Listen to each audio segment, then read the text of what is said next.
Muy buenas tardes, buenas noches, buenos días, dependiendo de a qué hora ven el video, claramente. Mi nombre es Ernesto y en esta oportunidad voy a refutar esta buena idea de respuesta al video que subió Quantum Fracture de Te demuestro que uno es igual a cero de 6 formas distintas.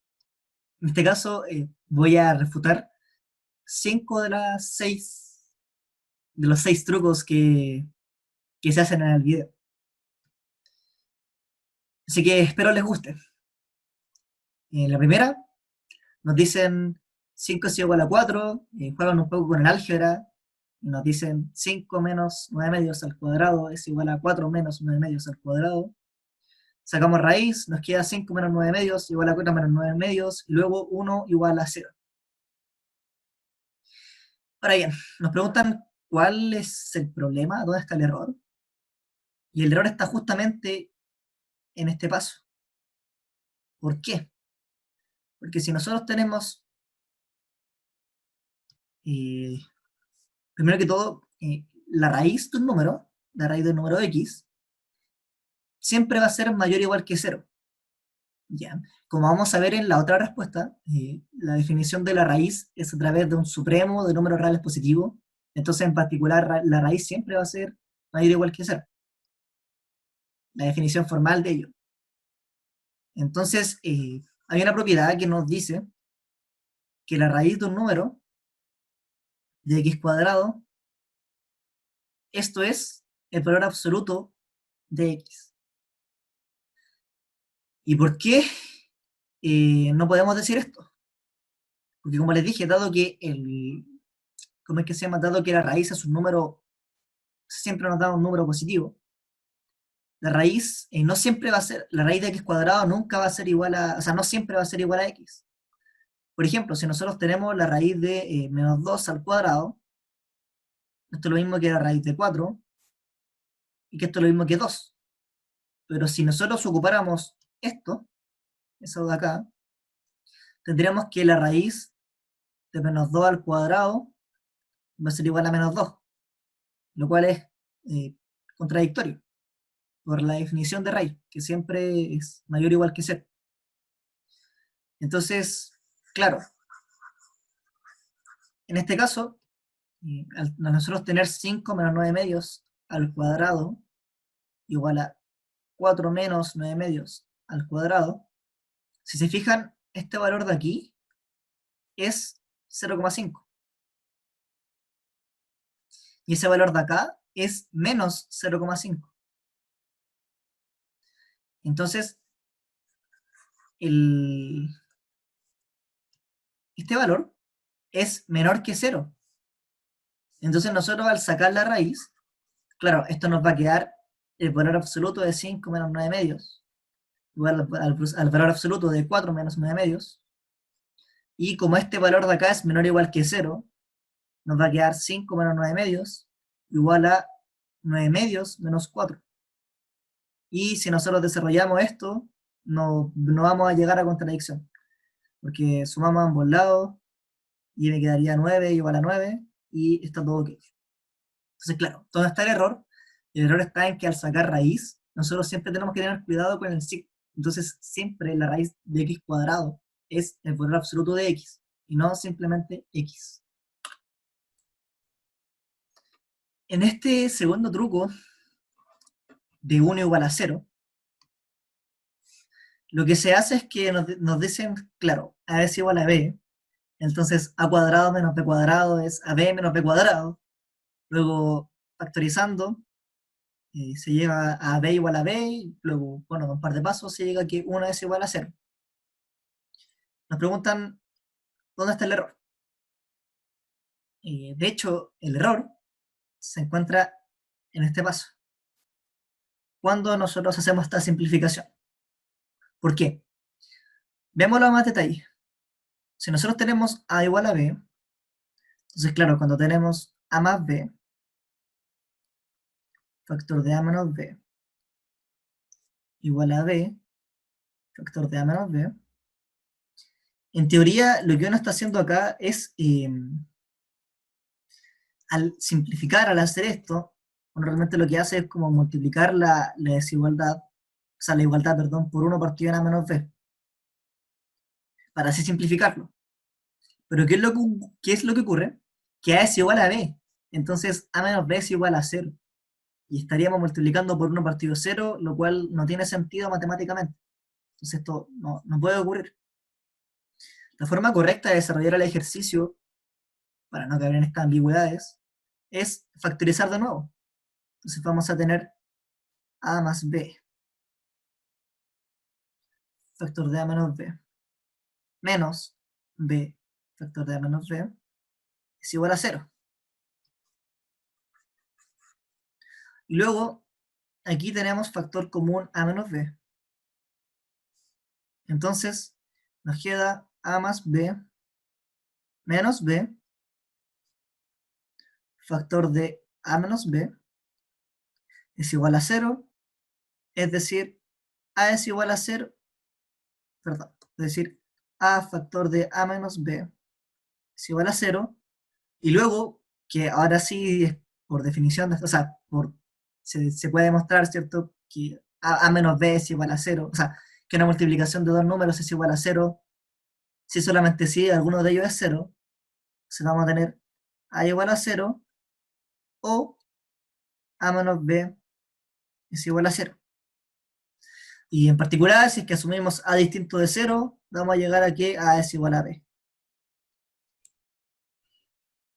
Continuando con este video, respuesta a 1 igual a 0, de 6 formas distintas, en este caso vamos a refutar el tercer truco, el cual, claro, tomábamos menos 1 igual a menos 1, separábamos, ¿cierto?, algo de aritmética, y llegábamos a que 1 era igual a 0, o menos 1 era menos 1. Menos 1 era 1, perdón. Lo que ocurre acá es que cuando uno define la raíz, ¿cierto?, x a la 1 partido n, o también se define como la raíz enésima, así. Primero, el dominio, nosotros lo definimos solo para números reales, positivos, o el cero. Y se define como un supremo de números reales positivos, tales que me cumplen cierta condición. Perfecto. Entonces, bajo esta primera definición, nosotros tenemos que la raíz de menos 5, de momento, no existe. Claro, ahora nosotros sabemos que por teoría de complejo esto va a ser y raíz de 5, ¿cierto? Pero de momento, con esta definición, no está definido lo que es la raíz de menos 5. ¿Ya? Y aquí, gracias a esta definición, se pueden probar ciertas propiedades, como por ejemplo que la raíz enésima de una multiplicación es la multiplicación de las raíces enésimas, siempre y cuando x, y sean reales, positivos o el cero. Esta igualdad, como les digo, solo ocurre para números positivos.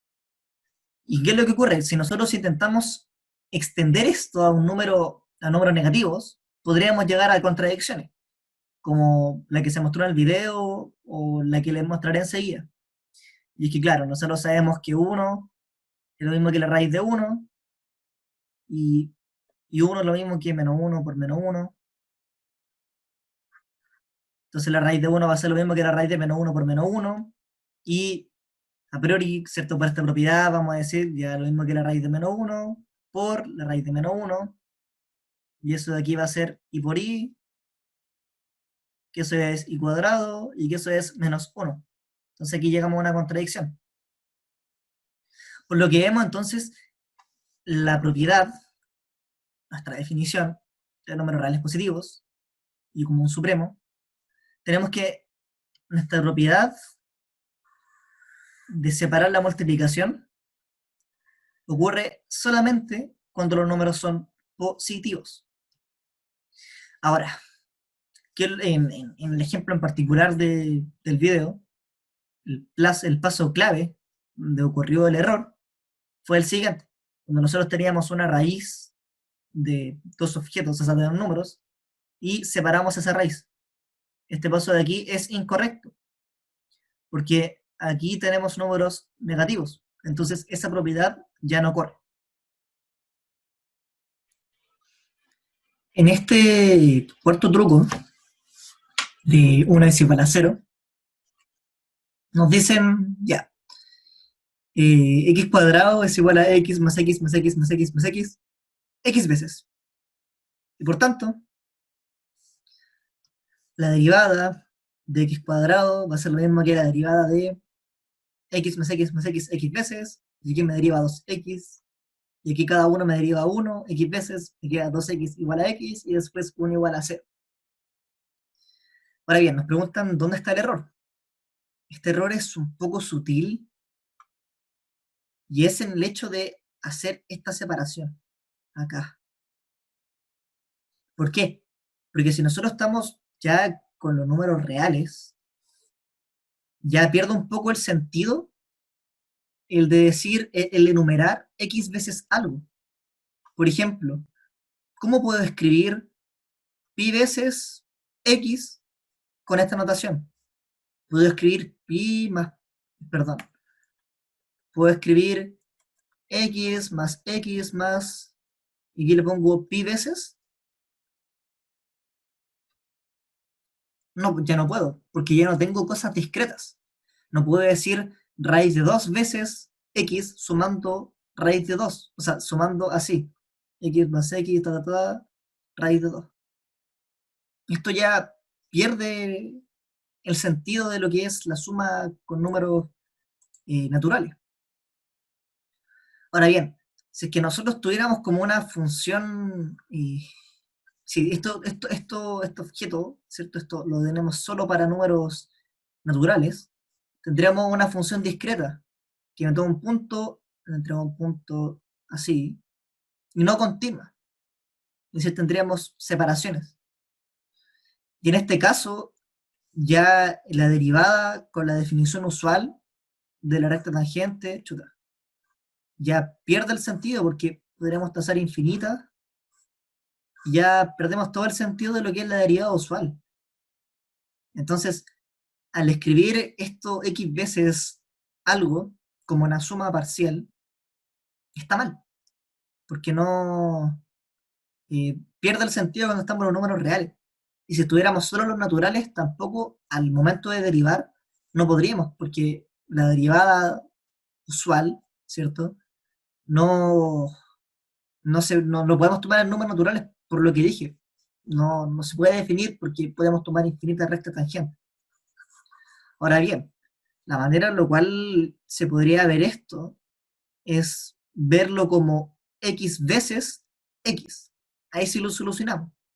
Si lo ponemos x cuadrado igual a x veces x.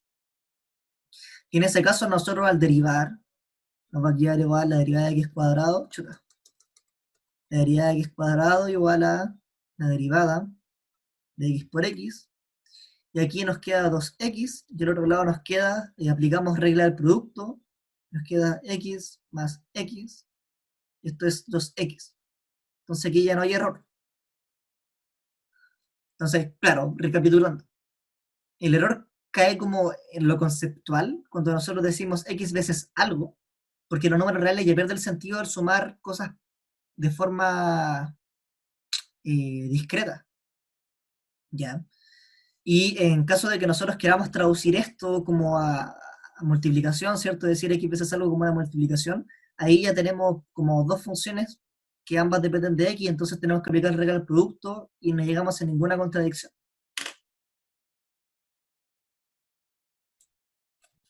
Siguiendo con esta video respuesta al problema de 1 igual a 0, vamos a refutar el cuarto truco que se hizo en el video, en el cual utilizando la integral por partes, o la vaca, también conocida como la vaca, eh, tenemos que la integral de 1 sobre x diferencial de x es lo mismo que 1 más integral de 1 sobre x diferencial de x.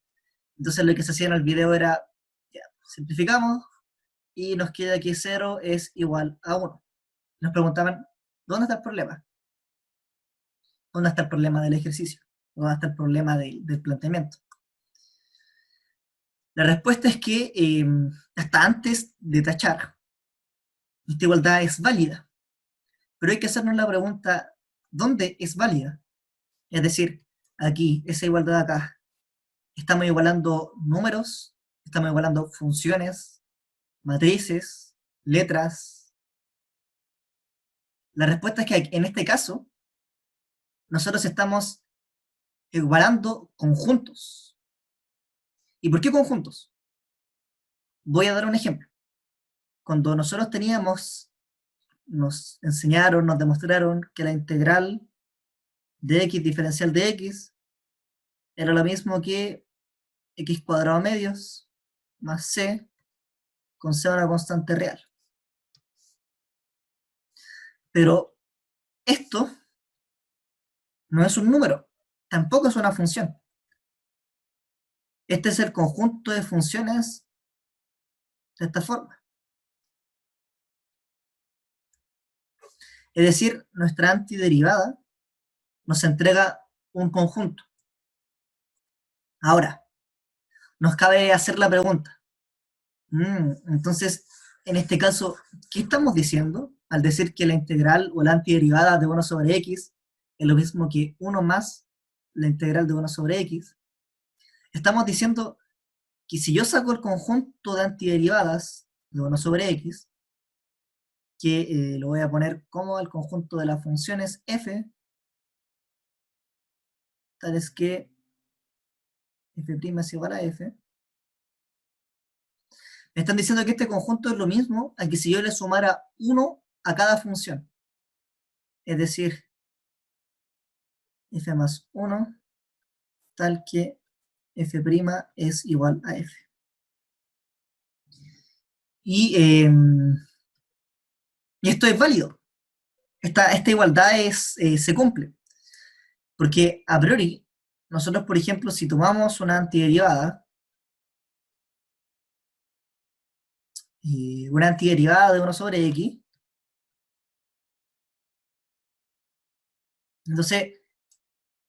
entonces la integral de 1 sobre x, diferencial de x, va a ser igual a f más c, con c en r. Y lo que estaríamos diciendo es que el conjunto de f más c, con c en r, por la igualdad, es lo mismo que el conjunto de f más c más 1 con c en r. Y en efecto, o sea, así como al ojo, nosotros podemos ver que si el C recorre todos los números reales, da lo mismo si le sumamos uno o no, porque va a seguir recorriendo todos los números reales. Ahora bien, ¿de qué manera nosotros podemos como ya formalizar esto y hacerlo como más algebrista, ¿cierto? Más formal? La respuesta es que vamos a utilizar lo que son las clases de equivalencia. Al momento de subir este video también voy a subir otro explicando ejemplos de relaciones de equivalencia, ejemplos concretos como para que se pueda entender la idea. Pero la cosa es que en este caso nosotros podemos tomar y que grande, definido como las funciones que van de R a R, tales que son diferenciables. Diferenciables.